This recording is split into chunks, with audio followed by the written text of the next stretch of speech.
बिस्मिल्लाहिर्रहमानिर्रहीम। First year आज की वीडियो में हम चैप्टर 8 हीट एंड थर्मोडायनामिक्स के एमसीक्यूज सॉल्व करेंगे।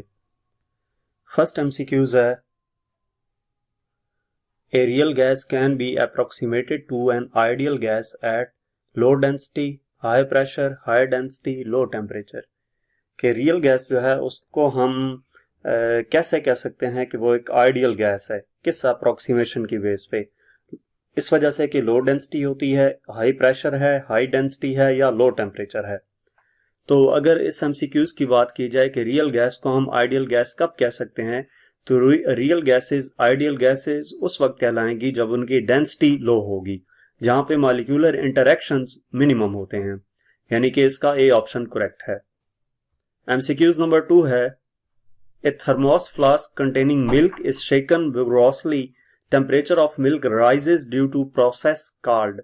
एक थर्मोस फ्लास्क है जिसमें दूध मौजूद है और उसको हिलाया जाता है थर्मोस को।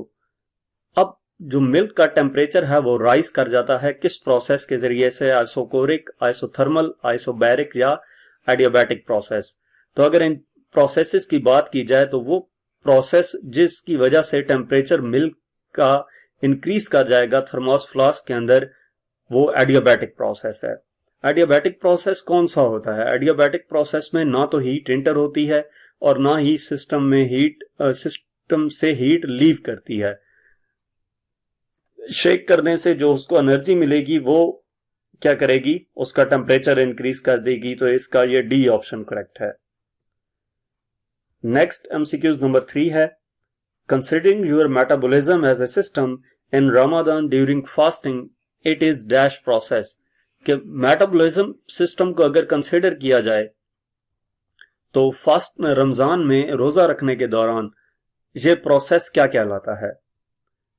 आइसोकोरिक, आइसोथर्मल, आइसोबैरिक, एडियाबैटिक, यही 4 प्रोसेस हमें गिवन है। तो रमजान में फास्टिंग के दौरान फूड या वाटर जो है वो ज्यादा देर के लिए कंज्यूम नहीं रहता। नो फूड और water is consumed for a prolonged period. इसका मतलब क्या है कि एनर्जी या मैटर जो है वो ना तो सराउंडिंग्स में इंटर हो रही है और ना ही लीव कर रही है, यानी कि ना तो सिस्टम में इंटर हो रही है और ना लीव कर रही है। अब इसकी वजह से क्या होगा, जो मेटाबॉलिक प्रोसेस है वो सिंपली एडियाबैटिक प्रोसेस की तरह हो जाएगा, ना तो मैटर इंटर हो रहा है और ना ही हीट इंटर हो रही है। तो इसका मतलब क्या हुआ? ये डी ऑप्शन है, एडियाबैटिक प्रोसेस। एमसीक्यूज नंबर 4 है, change in internal energy of a gas kept in rigid container when Q joule energy is given to it। Change in internal energy gas की क्या होगी जबकि कंटेनर में Q जॉल energy provide की गई है? तो इसका मतलब क्या है? रिजिड कंटेनर में जो वॉल्यूम होता है गैस का वो कांस्टेंट रहता है, यानी कि गैस जो है वो कोई वर्क नहीं करती उसकी सराउंडिंग्स पे। ठीक है, रिजिड कंटेनर में वॉल्यूम जो गैस का है वो कांस्टेंट रहता है। इसका मतलब क्या है कि गैस कोई वर्क नहीं करती है उसके सराउंडिंग्स में। तो अगर हम फर्स्ट लॉ ऑफ थर्मोडायनामिक्स के मुताबिक देखें, डेल्टा यू इक्वल होता है क्यू माइनस डब्ल्यू के। क्यू इक्वल होता है ना डेल्टा यू प्लस डब्ल्यू के, तो वहां से डेल्टा यू इक्वल आ जाएगा क्यू माइनस डब्ल्यू के। जब वॉल्यूम कांस्टेंट है तो इसका मतलब यह है कि वर्क डन नहीं होगा। जब वर्क डन नहीं होगा तो सारी की सारी इंटरनल एनर्जी किसकी इक्वल होगी? क्यू की इक्वल होगी, यानी कि सी ऑप्शन इसका करेक्ट है।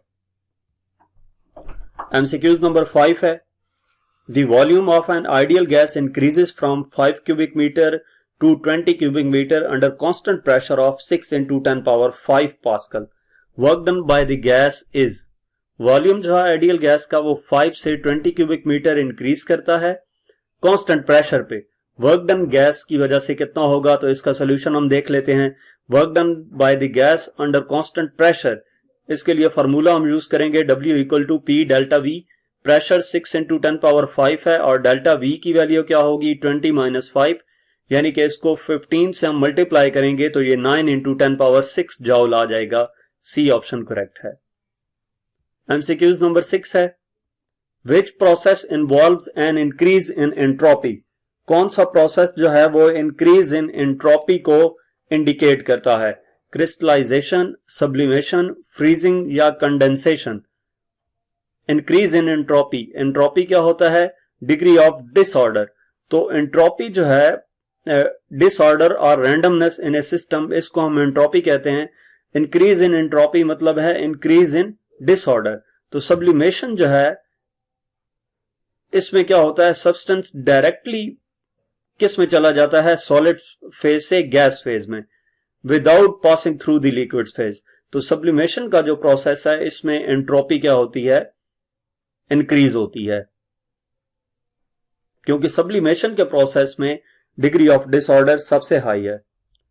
नेक्स्ट एमसीक्यूज नंबर 7 है, a Carnot engine working between 300 kelvin to 600 kelvin has work output 800 joule per second, heat supplied is.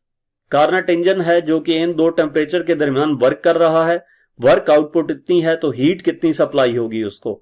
इसके लिए हम एफिशिएंसी का फार्मूला यूज करेंगे। एफिशिएंसी इक्वल होता है 1 minus TC over TH। Cold temperature 300 है और हाई टेम्परेचर 600 है, इसको हम सिंप्लीफाई करते हैं तो एफिशिएंसी 0.5 आ जाती है।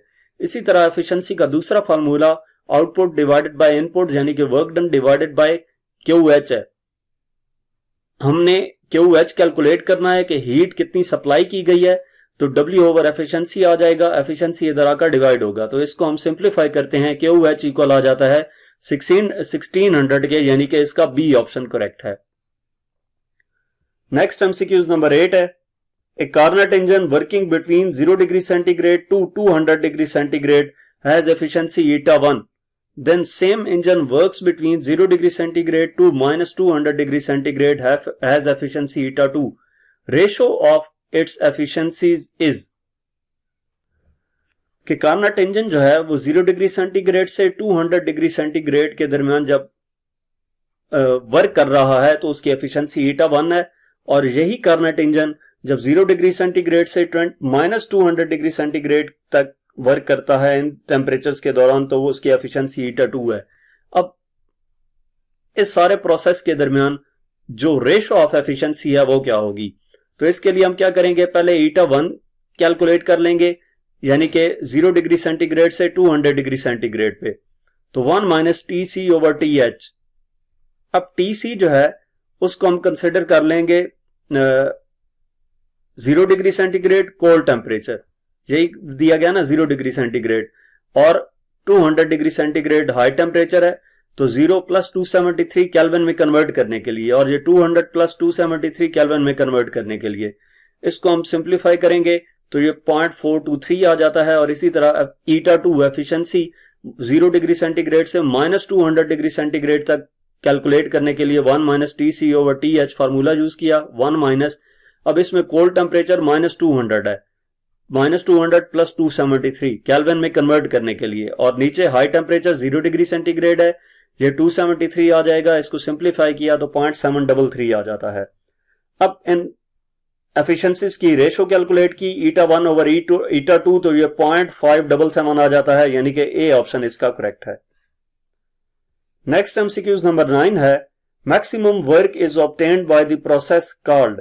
मैक्सिमम वर्क किस प्रोसेस के जरिए से हो रहा होता है, आइसोकोरिक, आइसोथर्मल, आइसोबैरिक या एडियाबैटिक। तो अगर मैक्सिमम वर्क की बात की जाए तो इसके लिए अगर आप ग्राफ देखें, आइसोकोरिक के लिए ये ग्राफ है, एडियाबैटिक के लिए, आइसोथर्मल के लिए और आइसोबैरिक के लिए। वर्क क्या होता है, वर्क होता है एरिया अंडर द ग्राफ। तो इनमें से जो आइसोबैरिक प्रोसेस है इसके लिए एरिया अंडर द ग्राफ हमारे पास सबसे ज्यादा आएगा बाकी तीन प्रोसेसेस की निस्बत। तो इसलिए जो आइसोबैरिक प्रोसेस है इसके लिए वर्क डन सबसे ज्यादा होगा, तो सी ऑप्शन करेक्ट है। नेक्स्ट एमसीक्यूज नंबर 10 है, the coefficient of performance of refrigerator operates at room temperature is 5, temperature of the inside of the refrigerator is. Coefficient of performance जो है रेफ्रिजरेटर के लिए जब वो रूम टेम्परेचर पे operate करे 5 है। Temperature of the inside of the refrigerator is, inside the refrigerator temperature कितना होगा वो बताना है। तो इसके लिए हम क्या करेंगे, कोएफिशिएंट ऑफ परफॉर्मेंस का हमारे पास फार्मूला है COP equal to TC over TH minus TC। हम अज्यूम करते हैं कि रूम टेम्परेचर 300 केल्विन है,